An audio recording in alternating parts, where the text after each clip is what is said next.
What's going on, guys? Welcome back to another episode of Know Your Legacy. I'm your host, V, and today's guest is Patrick Buchanan. Patrick is the Global Marketing Director at K-Swiss, but he's also the co-host of two podcasts, CEOs Wear Sneakers and Twerking on the Topics. Patrick, thank you so much for being here. Yeah, thank you for having me. It's exciting. No, most definitely. I know we had some technical difficulties at the start of air, but we finally made it happen. So I'm glad that you're here. But first off, let me just ask you, because we were just talking about the weather and, what it's like in LA and London, but you weren't always in LA. Like I know you were saying, I heard you once saying on an episode that you're from Kentucky. And From Kentucky originally, yeah.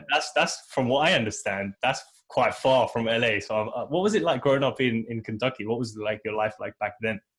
It was a lot more quiet in Kentucky. I mean, I didn't grow up in the smallest city in Kentucky. So I'm from Lexington, which is a pretty nice sized city. And so, I grew up there. I feel like I got my core values there. And then I was able to use all of that hard work to bring it to places like New York and LA and to be able to make it work in my benefit. So, I mean, I'm thankful for being from Kentucky because I feel like I've learned a lot and I've gotten to see the juxtaposition from big city to small city, but definitely LA is home as it has been for the last 10 years. So I don't think I'm going anywhere anytime soon. What would you say are some of the lessons that you picked up from Kentucky that you probably couldn't have got like in a big city like LA? Yeah, saying thank you and please and yes, ma'am. Every time I talk to someone, I'm like, yes, ma'am. They're like, do not call me ma'am at all. Don't do that. So I think, some of the Southern hospitality is not necessarily as appreciated here. In some places, like in New York, it can be even a little bit offensive when you call people certain things.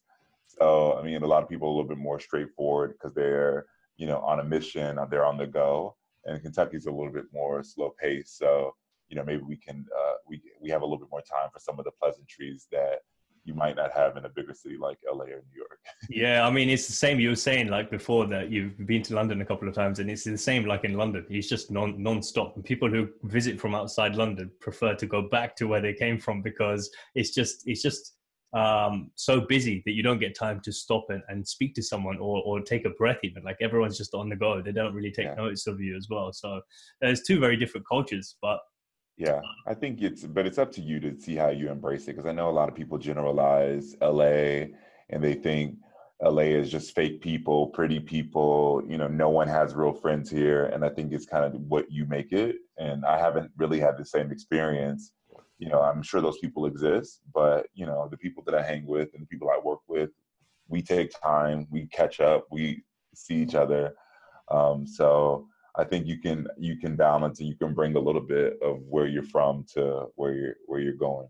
Most definitely. It's just down to the individual to figure out how they want to build those relationships. You could do that anyway, like with the internet now as well. It's just allows you to build a relationship anywhere. So, I mean, obviously now you're doing a lot of work with K-Swiss and marketing. And, you've done a lot of stuff with Gary Vee as well, which we'll get into. But growing up in Kentucky, like did your creative flair or like the marketing side of things start there? Or is that something that you got into later on? Like how did that process look?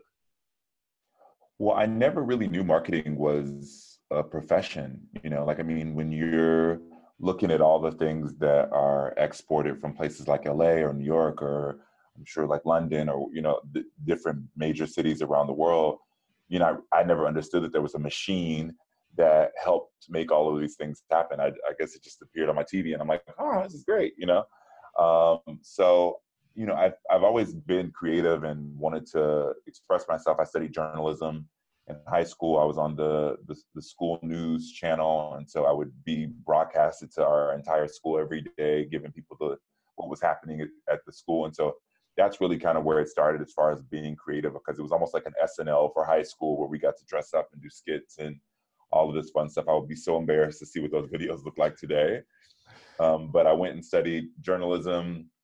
And, I think as I tried to get my content to be put out there, whether it's putting it on YouTube and eventually getting a job, marketing was something that just was, it was kind of, you used it in the process of. So, and then social media marketing working with that. So I kind of learned over time that what the marketing meant and how important it was, and realized that I had a skill set there. So it was definitely not something I initially thought I wanted to do, but more something that I grew to know and love. So did you go to college, you said? I did. I went to Western Kentucky University. They have a great journalism program. So while all of my classmates were doing like really hard news, because I hosted the news channel there as well. So it was like coming up on News Channel 12, and it was more people, or it was just like the saddest stories ever. Like someone's house burned down. I'm like, it's rough.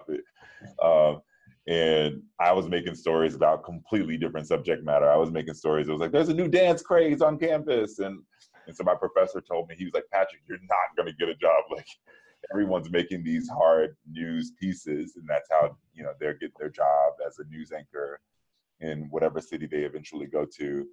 And I kind of just made stuff that I thought was fun and that people would want to see. And what's interesting about that is that, I didn't know. I mean, he was telling me that I wasn't going to get a job, and I'm like, well, that sucks. But I was like one of the first people out of my graduating year to get a job. I was recruited through YouTube to host a TV show in Virginia. So it was kind of like, using my passion and doing what felt right, and watching where it led me was insane to see that, one, what the internet can do, and B, what following your gut and your passion would allow for as well. Would you say that's one of the most important lessons that you've learned so far in your journey personally, in terms of, everything that you've been through? Yeah, I think it's up there as far as following, what you feel is true to you. I think it's a process of kind of growing into it as well, because in this world, we all have to be so many things. And you have to be this way in order to get the job, and that way in order to get the girl or the guy, and you have to be, it's like you're trying to fit into these boxes. And from an early age, I never really fit into too many of the boxes. I stood out in a lot of different ways. And while most of my family were playing sports, I wanted to dance, even though I'm a horrible dancer. But I just never really, I couldn't afford the clothes that most people had, so I had to dress a little bit different. I had to get creative and buy clothes that, I thought were more stylish and made me stand out. So, I think learning who you are and standing out as a person has been important to my journey. And I know, I think people can apply that however they will.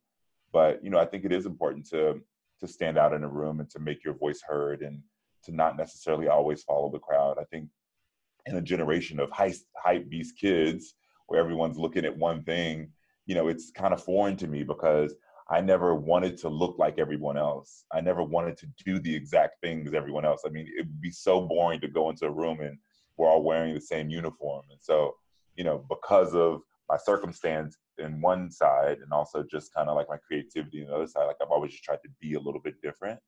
And as age and work and all of it goes on, I have to try to remain that and keep it up.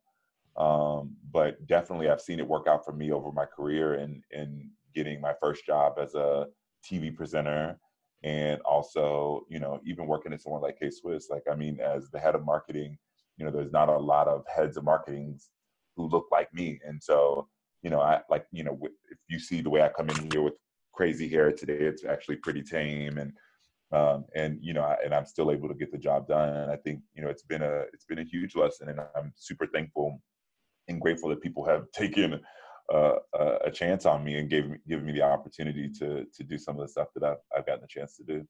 Yeah, because from everything that you're saying, it's like that authenticity and that uniqueness has carried you forward. Because like the way that you look now as well, most people would think that's crazy for like a big company like K-Swiss to allow someone like that to stand in a position of power to, make the plans to market the company. And it just shows that, times have moved on, how much has changed since, I think it was 1960s, right? When company started.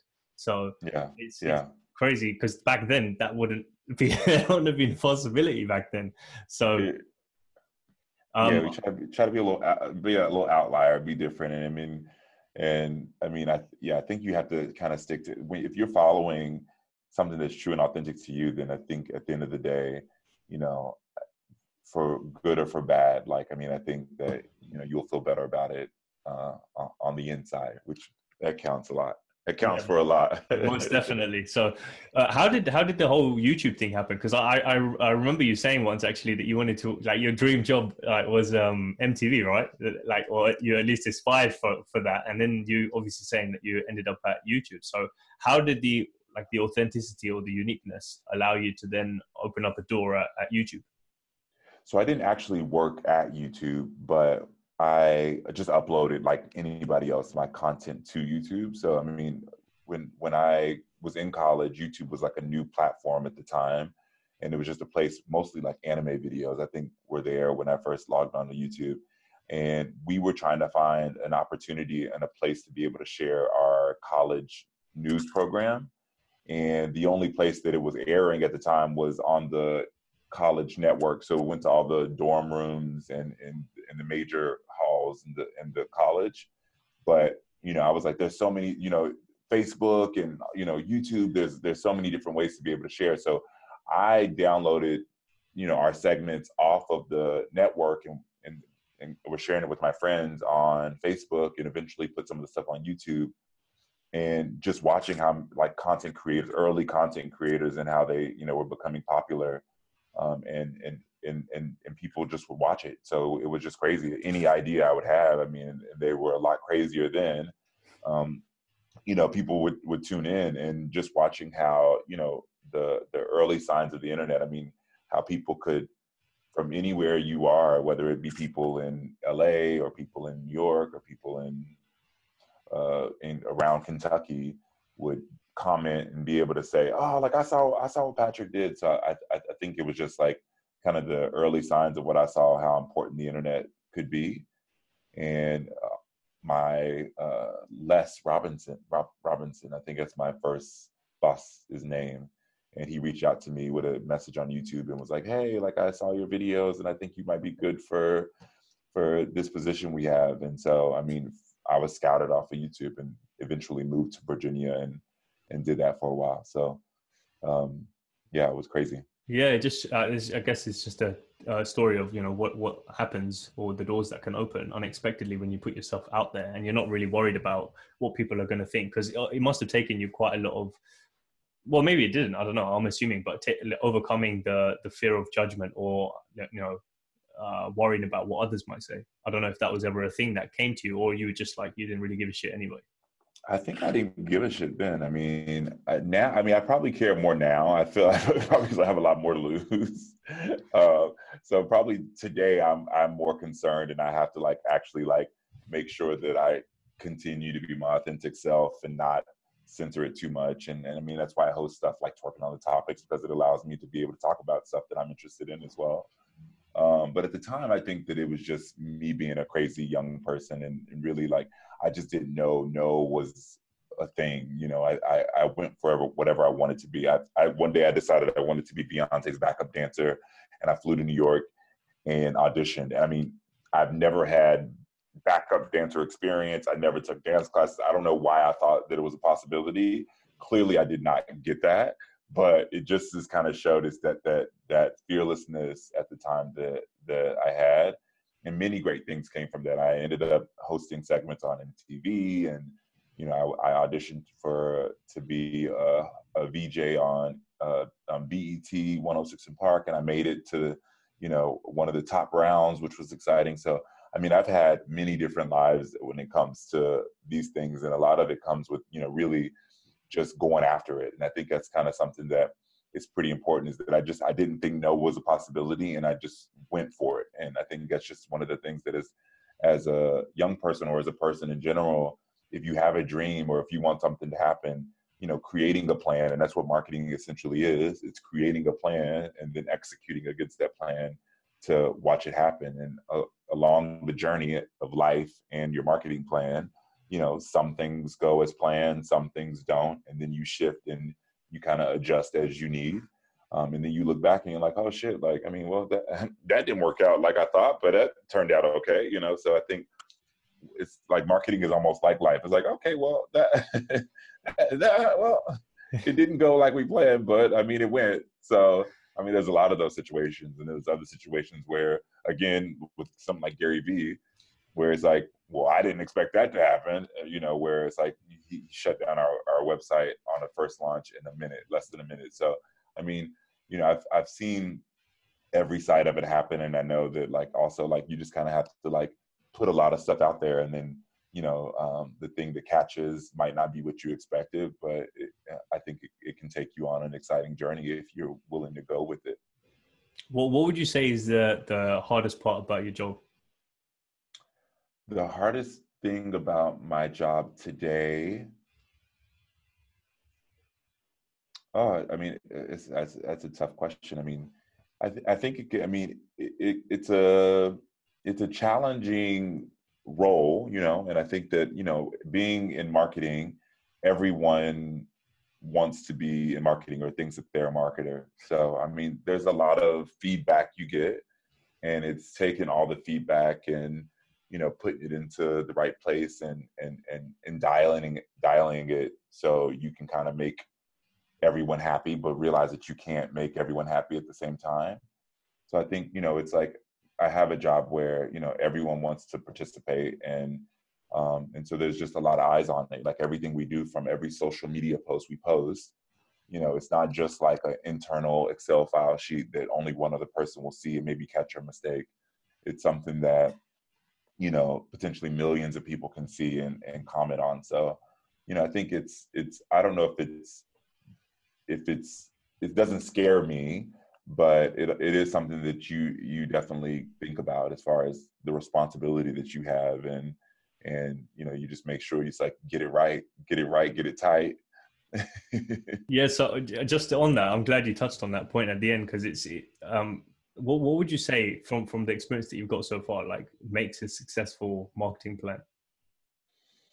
I mean, having a plan is the big start. I think setting objectives in the beginning is, I think a lot of people, when they start a project or they just kind of like go. And if you don't think about like the best way to be able to measure it is to say like, hey, like, what are our objectives? What is it that we're trying to accomplish out of this? Is it brand awareness? Is it sell through? Is it a combination of both? Is it to get the shoes to influencers? Is it to do a collaboration? Is it to get PR? So there's so many different things you can check.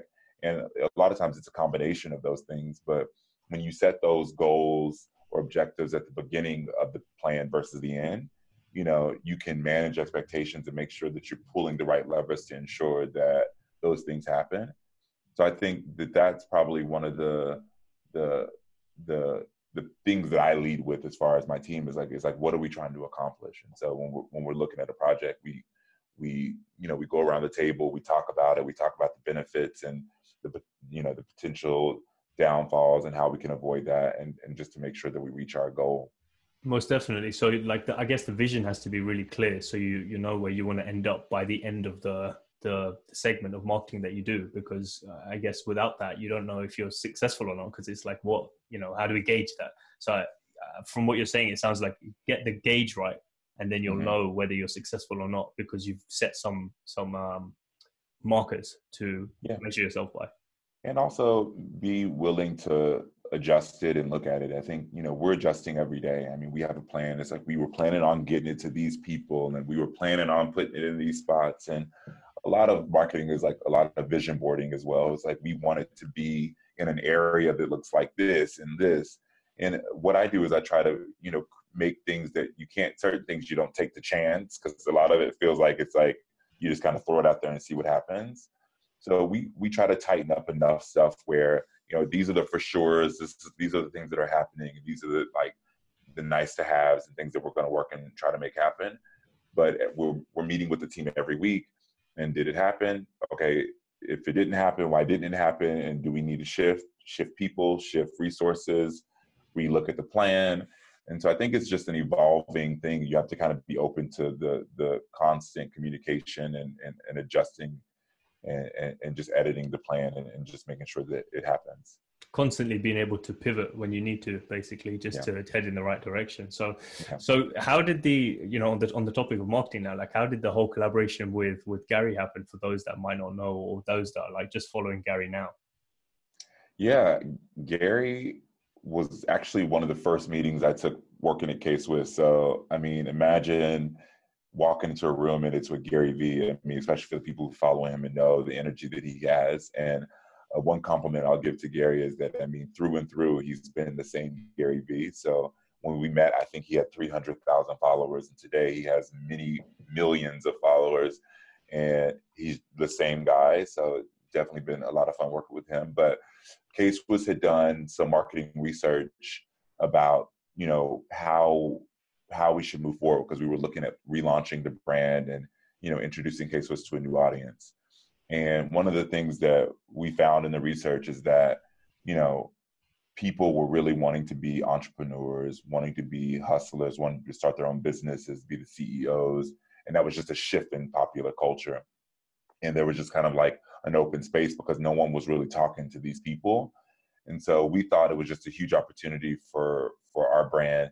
And then as we were looking at the different people who kind of represented that in pop culture, Gary Vee was someone who just kind of stood out. He was just a person that he speaks a very clear message. He talks about entrepreneurship. He talks about, you know, hard work and going after your dreams. And I think he was just someone that we felt like could be just huge for us. And brands like Nike, you know, they have these athletes. Brands like Adidas have celebrities. And then we say K-Swiss is going to be, you know, have these entrepreneurs. And so Barney sent Gary a email, I think info at, or, you know, something like that. And Gary responded to that email. And so it's just amazing that, I mean, it was just really an idea. It's like, hey, like, we think you're great. We would love to just pitch you this idea. And I believe Barney had one meeting with Gary, and then the second meeting I came in as well. And, you know, and the rest is history. So it's been so much fun. I mean, we're on like our fifth or sixth sneaker now. And I mean, it's blown me away, like mind blown what has happened with the Gary Vee program. What would you say is the most, you know, fun part of your career or your job so far working at K-Swiss? You know, I feel like it's happening, you know, right now. And I think, you know, uh, I think the best is yet to come. I mean, every day when we're meeting about the future of our programs, whether it be the entrepreneur program with Gary Vee, and we're expanding and working with some other great entrepreneurs that are coming really soon. And we have a big campaign launching in March with Foot Locker, which we're really excited about. We've gotten some amazing talent there. You know, I think that it's just been a lot of fun working on this because it's something so different. And when you're on the ground level of it, when I started working at K-Swiss, there was like no one else in marketing. It was just me. And to see that we've built the team, and, you know, we've moved to downtown LA, and we're back in all of our the accounts like Shoe Palace and Foot Locker and Foot Action and Champs, and just watching what we've done, I think it has just been, I'm just really proud of the team. I'm really proud of the people I get to work with every day and call my coworkers, because in a big way, you know, we've made it happen. We definitely have a long way to go, but we've come a long way as well. So I think that, you know, I could try to get a job at any major company who is already established and already successful, but bringing a brand like K-Swiss, you know, that had a lot of issues, and, you know, and fine tuning those things, and seeing what the success that we've seen today, you know, it definitely is a career highlight, and something I'm super proud of. Yeah, it's being part of the process of like transitioning the company. You know, that it seems like you're in the thick of that, like right now. So you when you look back, you'll be like, I was one of the people to help make that company transition from where it was to where it is, rather than joining somewhere that's already, you know, like wherever it wants to be. So yeah, no, that's amazing stuff. Is there anything that you've done so far, whether it's K-Swiss or like even outside of that, that's bombed? Like that you thought it was going to work as a marketing plan or as an idea, and it just like went flat? Yeah. Yeah, it has. I mean, you know, I think, again, I'm trying to think of a good example. I mean, there's just been so many things. I mean, it's not like, I mean, I know there will be so many more things, you know. I mean, here, I mean, if you look at our calendar, I mean, we have like 100 things coming up. And so, I mean, there's nothing worse than when you plan an event and then people don't come, or, you know, when you're trying to get something on, you know, get some PR on something and no one covers it. So, I mean, I've had tons of those moments. I mean, and even, you know, throughout my career now, working with some of the people, I just set up an interview with GQ and Little Jupiter last week. And, you know, we have an interview with Footwear News tomorrow talking about collaborations and partnerships. And so to watch, you know, being in this sneaker game for over 10 years at this point, and to have some of the people that I was reaching out to and sending emails and be like, please respond to my emails with no response. And to have a lot of those people be people that I'm friends with or, you know, friendly with and talk to quite often, you know, that kind of, you know, it just blows me away. I mean, at a certain time I would send people stuff and like, you know, no one would respond, you know, like, like not interested. And, you know, I stuck in there, I hung in there. I didn't give up. And to watch that. So yeah, I mean, marketing in general, there's highs and lows, and there, you know, it's like a lot of stuff will fail, and it really very few things are as successful as a Gary Vee program. I mean, we didn't anticipate Gary being that big, but you know, I mean, I think, you know, there's so many things that we do where it's like, well, I mean, that. But the beauty of marketing is you can find other success metrics. So I like to be real, but I also like to look at the bright side. Like, oh, we got some great engagement there, or, you know, some people reshared it, or, you know, it reinforced our entrepreneur brand mission. So, I mean, I think you can find some positive probably in any campaign, but I don't know if all of them live up to your success metrics 100%. What would you say? I mean, from you know, going through all the stuff that you have prior to K-Swiss and then with like Gary Vee as well, what would you say from learning all of that entrepreneurs or business owners are doing wrong when it comes to marketing their own brands or even personal brands? Like now in this day and age of social media, we can market in a slightly different way than TV and radio and, you know, the typical way that we used to before. What from your point of view, what do you think is going wrong, or, you know, that we need to change? I think that you just have to keep your finger on the pulse. And I mean, to anyone who's running a business or doing marketing, it's, you know, you have to evolve with the times. My first job in fashion footwear, I worked at Creative Recreation, which was the hottest sneaker brand at the time. And, you know, we had an office at 9000 Sunset, and every celebrity from Diddy, I mean, Kanye came in, like every big celebrity you can think, Zac Efron from every genre came through office at some point in time, and we gifted shoes and got to see it. And at the time, gifting celebrities was the model. So that's what we did a lot of. And now celebrities get paid a lot of money to endorse products or to post something on social media. So they may not have the same, they won't do it for free the same way. So it's learning to evolve your marketing and to do things a little bit different.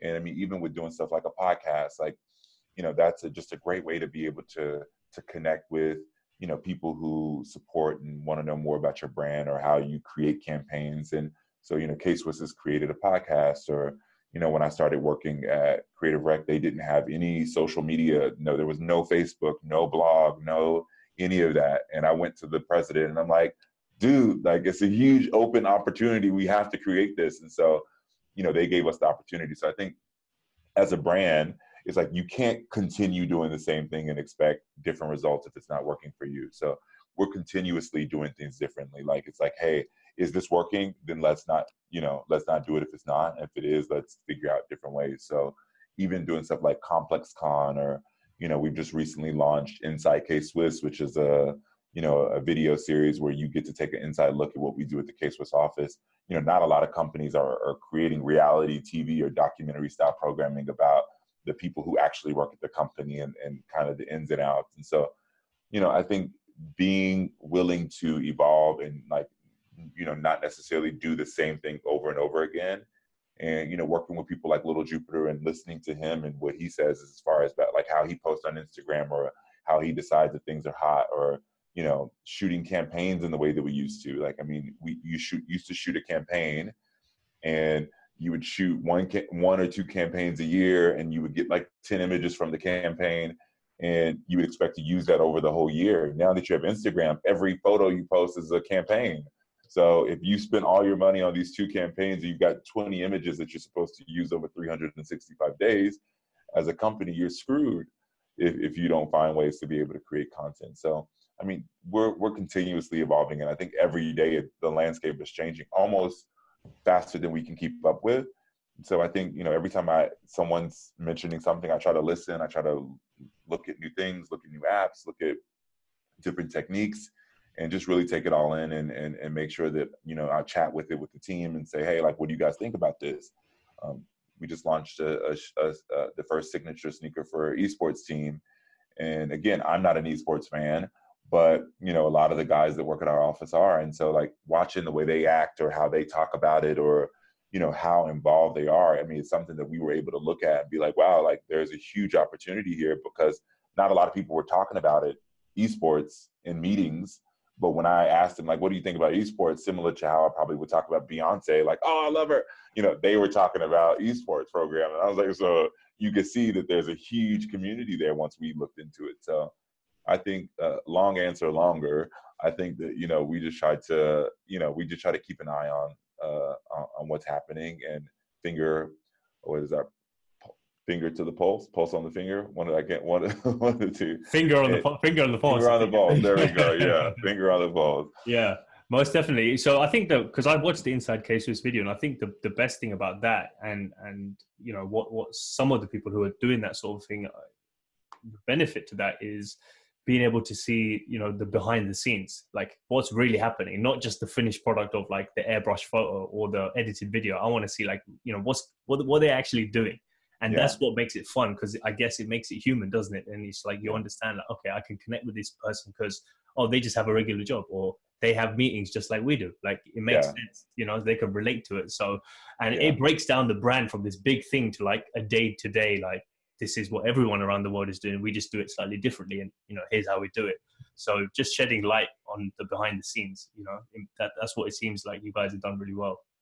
Thank you. I mean, and we're trying to even be more transparent. I mean, some of the initial episodes were pretty glossy. So we we're trying to make it to the point where it doesn't feel like a campaign video. It's definitely like a real look at what's happening in the challenges. And, the podcast we do, CEOs Wear Sneakers, that's my favorite part of listening to that podcast and being a part of it, is listening to these entrepreneurs who tell the challenges, not, the success stories. Like, oh, like, it's like, we can celebrate the success, but it's the challenges that help people also realize that, oh, that's what I'm doing, or maybe that's what I could do better, or, exactly what you were saying. So I think it's just trying to relate it to something that we all understand, is that pretty much we're operating in a similar capacity, around the world.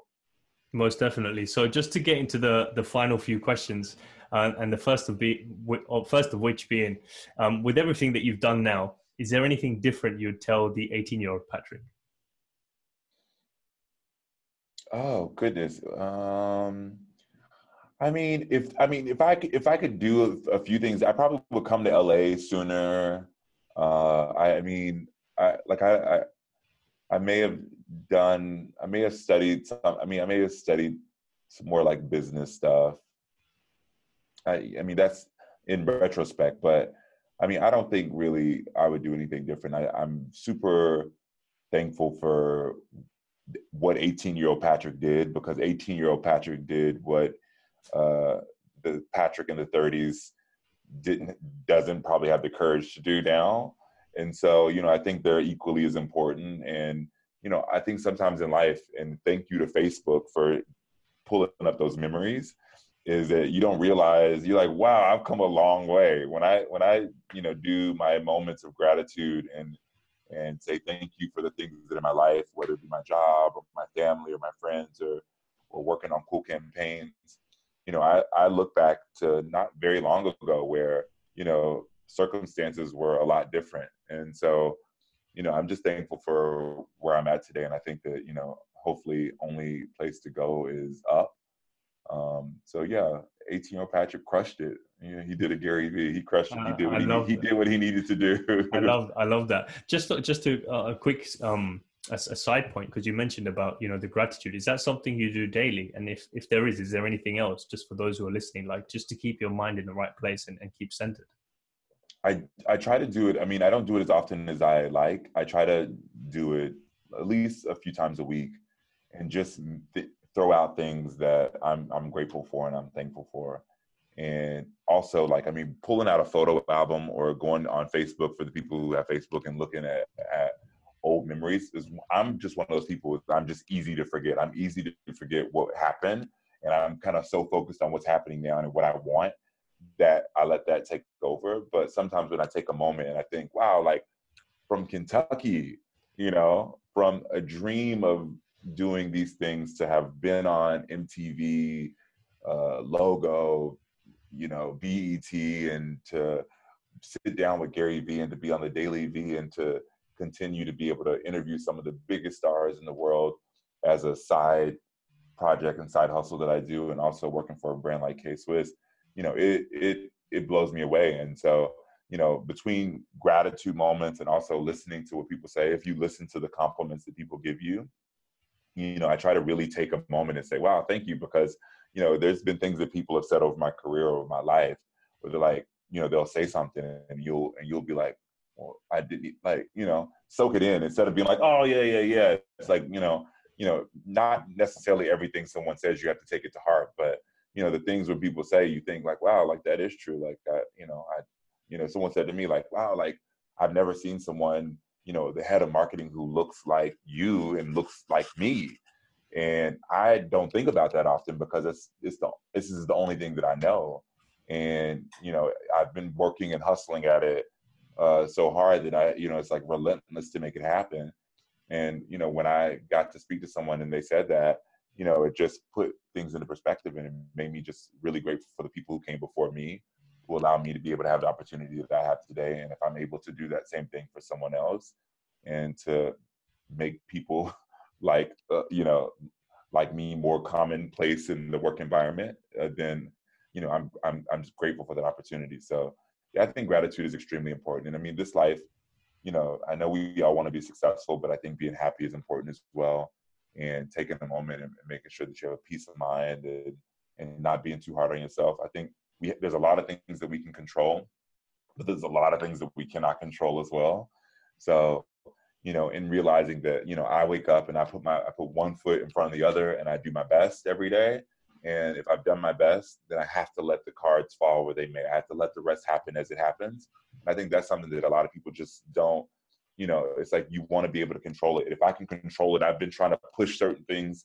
And some of the things that have happened, like working at K-Swiss, it didn't feel like hard work at all. When I first met with Barney and we talked about this role and what he needed, we hit it off. And next thing I know, I was working here. It wasn't something that I was like, pushing and trying to make happen, and it wasn't a good fit. So one step in front of the other, and like, take your time. And again, when you look back over 10 years, you're like, shit, like, well, that looks a little bit different than I expected. And I'm happy where I ended up. Yeah, it's one key thing that you said there is, was about how you got the job at K-Swiss, and it just comes down to relationships. Building relationships, and going right back to the start, being authentic. Because if you weren't you, then Barney wouldn't have got a feel for how you actually are, and if you'd actually bring value. So, not being scared of stepping into who you actually are. I'm just looking at the time. I'm wary of the time as well. So just to wrap up with the final question, with everything that you've gone through and everything that, all the exciting journeys that you're going to have in the next few decades, what's the legacy you hope to leave behind? When you talk about legacy questions, that's a tough one. Honestly, I mean, one of the things that I've seen from listening to a lot of different podcasts and my favorite people, it's like, when you talk to people on their deathbed, the thing that they mention, usually is like, something that's close to them, whether it be family and friends, and how you impacted people. Honestly, I think that, I'm living my purpose every day, and that's the way I try to treat my life, is that, through every person I encounter and every thing that I do, whether it's work or at home, I just want to be a good person. I want to, with Twerking on the Topics, the same thing. We just want to have fun, and also, make people feel better. So I want to be known for a person who was a hard worker, who was a light, and wanted to bring and put light in other people's lives as well. So, I mean, I think if that could be my legacy, if I could be known as a light, I think that I would say that was a job well done.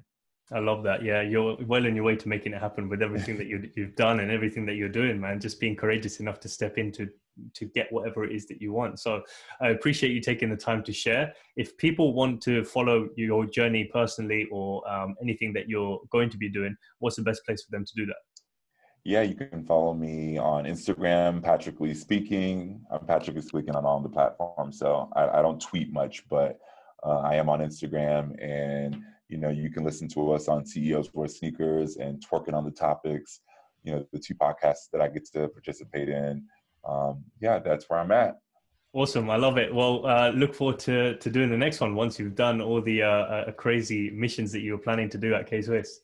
I know. I can't wait to check back in a year and we'll be like, oh my gosh, this year was even crazier. So thank you for taking the time. I really appreciate it, and great questions. And I appreciate you doing your part to, you know, help tell these stories. So keep up the great work.